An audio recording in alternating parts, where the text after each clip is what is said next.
Pernyataan dari detasemen relawan Primorsky Tiger ini jadi perhatian.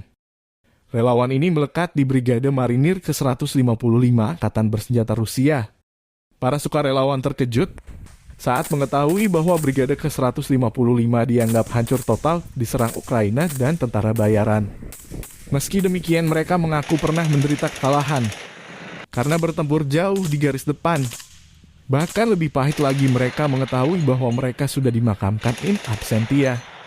Keluarga mereka juga percaya media sosial dari kubu Ukraina dan memadamkan mereka. Lewat video yang disebarkan relawan Rusia via Telegram 7 November, para relawan meyakinkan keluarga dan komandan untuk tidak mempercayai desas-desus dan tidak panik. Kami tidak membuka media sosial karena pertempuran sangat intens. Sebagian lokasi kami kalah namun menang di medan lain, katanya. Дорогие земляки, дорогие наши приморцы, сегодня вам стало известно, что прошла информация, якобы 155-й бригады нашего отряда уже не существует. Мы вам хотим сказать, что отряд строй держит, бригада воюет.